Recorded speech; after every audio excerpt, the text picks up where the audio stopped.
Mấy cái này để coi là hiểu.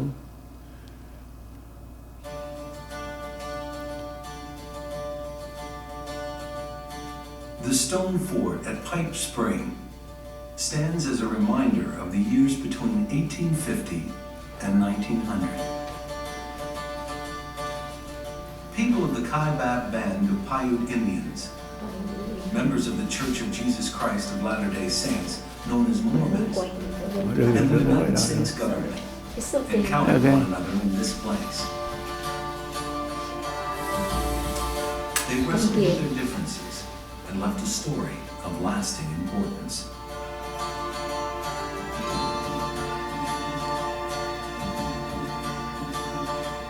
My great-great-grandfather, he arrived in this area in 1883. Brigham Young and the Mormons thought, well, we'll take this great basin that nobody else wants. Nobody, that is, but the Native Americans whose ancestors had lived here for countless generations. We believe that we were created here on the Kaibab Plateau, and this is our homeland. Pipe Springs was called near Mukunta. Mukunta is the name of this line of mesas. When Mormons first came to this area, it was claimed by Mexico. Mormons had experienced violent opposition in New York, in Ohio, and again in Missouri, then Illinois. They moved beyond the U.S. border to be free to implement their faith's vision without interference. But soon a treaty between the United States and Mexico pushed the United States border all the way to the Pacific.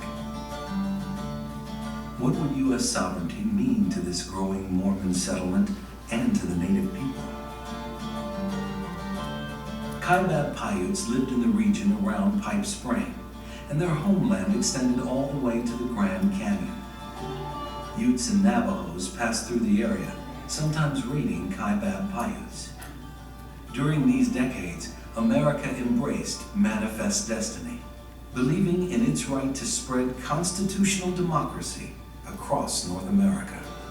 The rest of the country was involved in thinking, this land belongs to us, from sea to shining sea.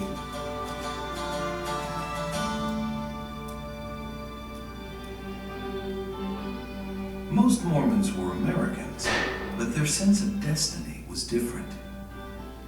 They were trying to build a new Jerusalem. The Mormons viewed what they were doing as the beginning of building a kingdom that would eventually swallow up the entire West, all of the United States, all of North and South America, and ultimately the world. It was manifest destiny taken to the nth degree. American politicians and Mormon settlers alike considered themselves representatives of civilization. For many Americans, Indians were both uncivilized and in the way of westward expansion and progress. Some put it bluntly, the only good Indian is a dead Indian. But Mormon scripture identified Indians as descendants of Lamanites, who they believed to be members of a lost tribe of Israel.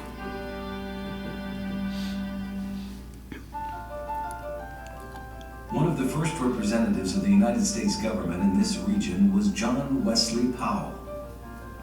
As an explorer and ethnographer, Powell's attitude toward both Indians and Mormons was one of curiosity. His photographer, John Hillers, and artist Frederick Dellenbaugh made observations that could be sympathetic, but also patronizing or inaccurate.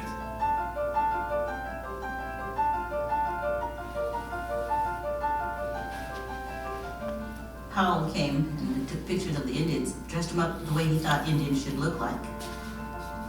Because if he was going to take true pictures of the Paiutes, he would have been taking pictures of naked people. Maybe just wearing a small breechcloth out of some animal hide, women wearing skirts made out of bark that were just halfway and nothing on top. Could all these groups agree on how to use the land and its resources, on how to organize society and allocate authority?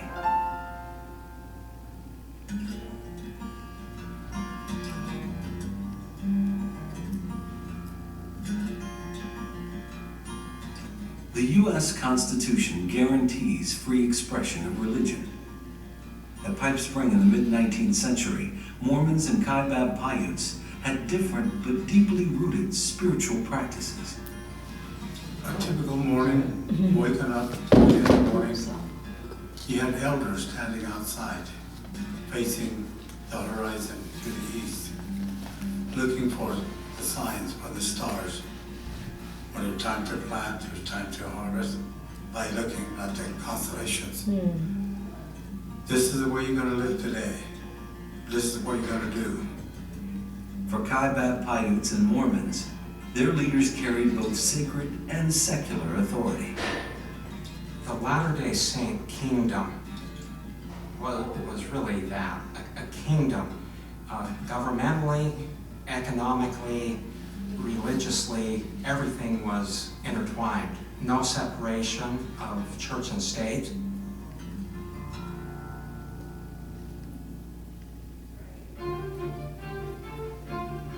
But the U.S. Constitution prohibits establishing a state religion and requires separation of church and state. We thought we could come out here and rule ourselves. And within just 10 years, here was the federal government coming to tell them what they could and couldn't do. The conflict with federal authority was inflamed after 1852, when the Church of Jesus Christ of Latter-day Saints publicly announced that some of its members practiced polygamy. In the same decade, the U.S. was approaching open conflict over the issue of slavery. Northern politicians called slavery barbaric. They said the same of polygamy.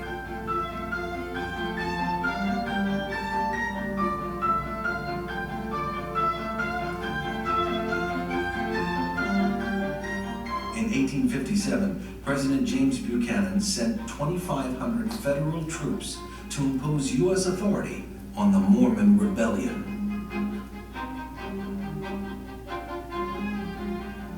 So the whole Utah War, where about 1/3 of the standing army of the United States was sent to Utah, attached polygamy to the heart of constitutional issues that were causing our country to come apart at the seams. Mormon forces in the U.S. Army reached a standoff. The federal government named a new territorial governor.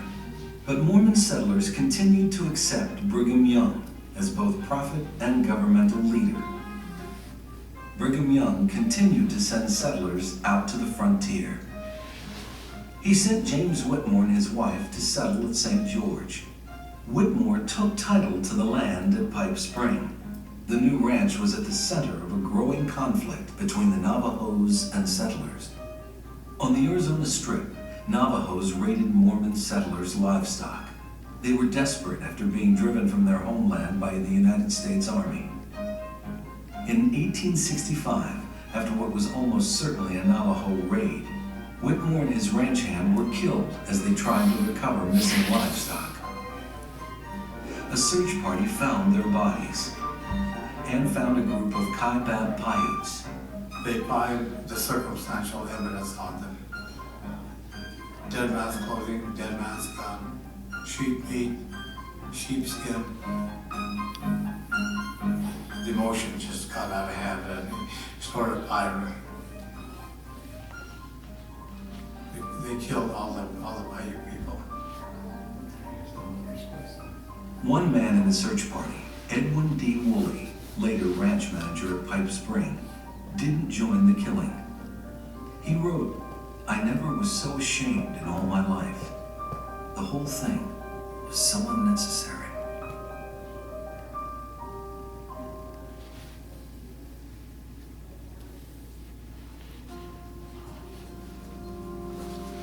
Both the Mormon Church and the federal government encouraged settling, farming, and livestock grazing.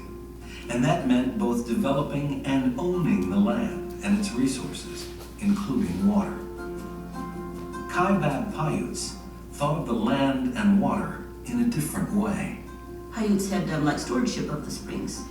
You know, a Paiute family would have probably been the one to take care of that water, always keeping it clean, never doing anything to contaminate it. and talking to the water, telling the water what they were going to use it for. Bless my garden. You know, I'm planting a garden nearby. Water is for sharing, and the great Creator was so good to us that He always shared the water with everything that He created. Settlers were staking claims in a region that was blank on U.S. maps. How could the federal government assert its authority to grant title to uncharted lands? With support from Congress, explorer John Wesley Powell's survey team put this region on the map. Powell detailed the contours, cliffs, and valleys, symbolically establishing U.S. sovereignty over the entire area. Most of the trails, most of the roads through the Grand Canyon and over, those are Indian trails. Those are Paiute trails. Powell found a useful friend in the Indian Chuarum-Peak, who served as a guide for the expedition. Chuarum-Peak was my grandfather's father. Well, my grandfather was the one that rescued Mr. Powell when he was lost out in the desert. Powell said of his guide, in the language of Chuar's people, a wise man is said to be a traveler. In the moonlight of the last evening's sojourn in the camp on the brink of the canyon, I told Chuar that he was a great traveler. Both men seemed to know that knowledge was a form of power.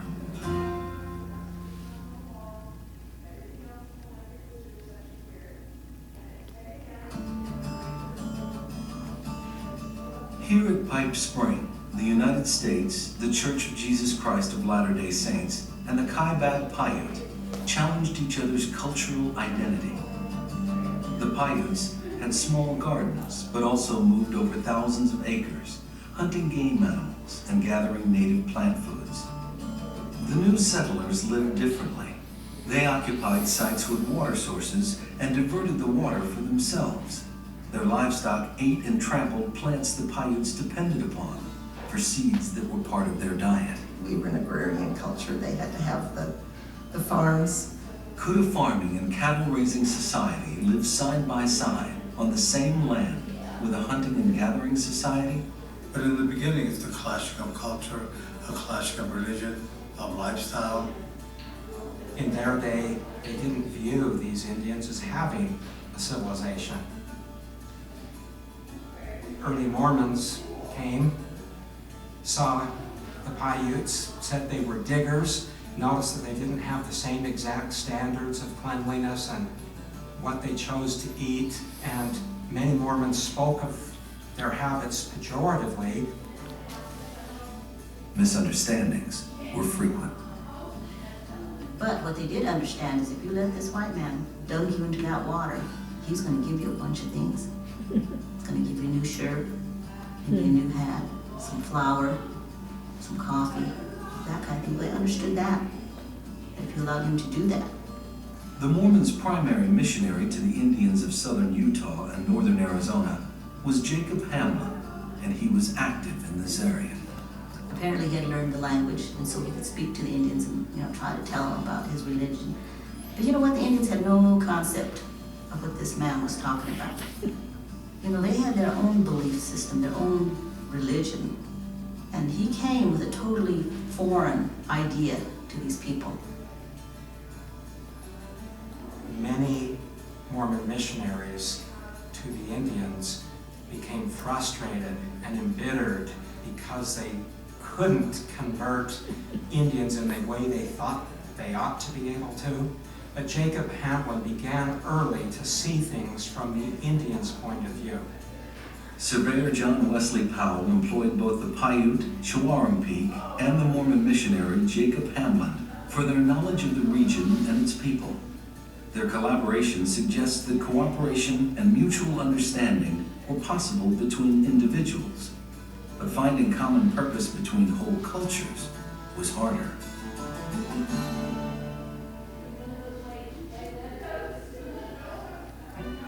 The Mormons worked efficiently and systematically to fulfill their vision. Here at Pipe Spring on the advancing frontier, facing Navajo raids, Brigham Young and Anson Windsor laid out plans for building the stone fort that would be called Windsor Castle. At the time it was built, Brigham Young was looking toward moving massive numbers of Latter-day Saints into Arizona, with a view eventually to spreading them into New Mexico and into Mexico. And having forts and way stations and protected water holes in Mormon possession along these important trails were fundamental. I think the creation of the fort, because it was over the water source, it excluded our people from the water source. And of course, that was the intention. This is the desert.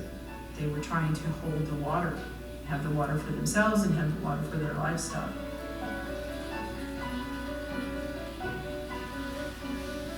And just seeing them, the deer herd moving away, and this other herd comes in. Losing the animal, the bigger game, being replaced by this monstrous beast called a cow. It's a new behavior of ownership, which the Paiute people didn't understand. Windsor Castle was headquarters for a Mormon church ranching operation that ran church-owned cattle on thousands of acres on the Arizona Strip.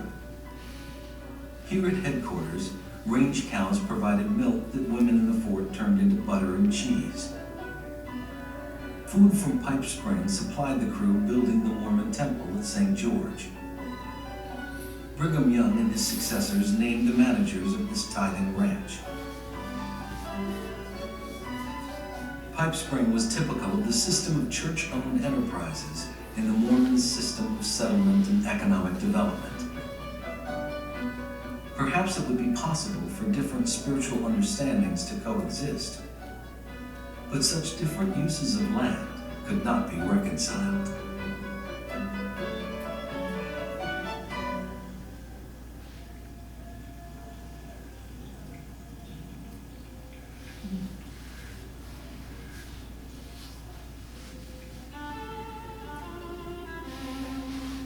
In 1880, Jacob Hamlin wrote to his old friend John Wesley Powell, now the chief of the Bureau of Ethnology at the Smithsonian in Washington.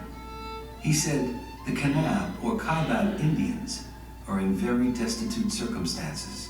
Fertile places are now being occupied by the white population." He continued, "The foothills that yielded hundreds of acres of sunflowers, the grass also that grew so luxuriantly, plants that produced for the natives is all eat out by stock. Intensive grazing by livestock placed the Paiutes' very survival at risk." The majority of the people left. They were one of the biggest decisions, only possible thing they can do, cut ties with that water. For many years, the federal government seemed to take little notice of the Kaibab Paiutes' plight. But its quarrel with the Mormons was ongoing. Congress and Utah's territorial government targeted church control of the economy and, of course, polygamy. Mormon leaders had long thought that a state government elected by Utah citizens would be better than a territorial government controlled from Washington. After years of federal pressure and as a step toward statehood, the Church of Jesus Christ of Latter-day Saints issued an official proclamation that announced an end to polygamy. But for a time, the practice continued. Pipe Spring's isolation made it a useful refuge for plural wives as federal marshals arrested polygamists. One of the things that was hardest for the polygamous women was to be taken into court and have to testify that you were a second wife or a third wife. And so they were afraid of this. When ranch manager Edwin D. Woolley moved his second wife Flora here, she wrote, "I went to prison to keep my husband out." Another manager, Daniel Siegmiller, brought his third wife Emma here to avoid detection by federal marshals. She can't live in Orderville or in Kanab where Daniel is because she's going to have a baby. So she comes here with other polygamous wives. the women were really quite in control here. They were running things. The threat of the law was real. My great-grandfather Thomas had 6 wives, so he spent 6 months in the state penitentiary because of plural marriage. But as soon as he got out, he moved his 3rd wife, Anne Carney, and his 4th wife, Ellen Carney, who's my great-grandmother, to Pipe Springs to try to get out of the Marshals' sights.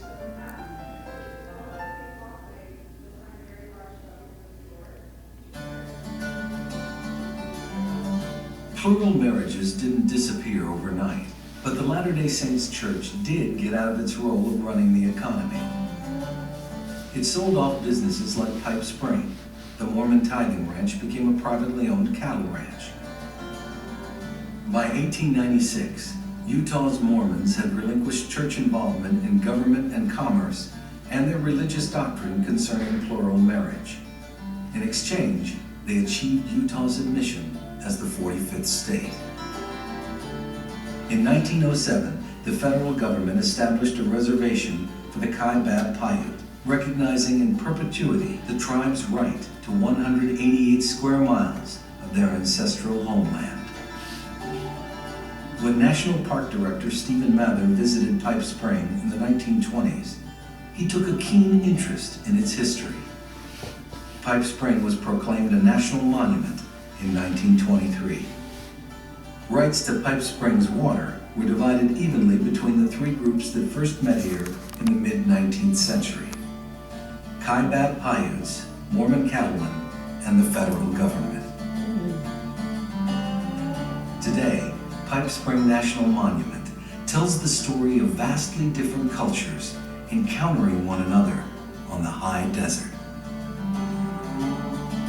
It's up to us to pass it to the next generation and the next generation after that, just so there is that knowledge carried on.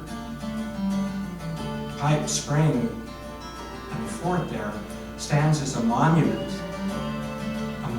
to Mormon exploration, a monument to Native Americans who had their lands taken from them, and finally a monument to people in conflict trying to understand their past and trying to understand each other.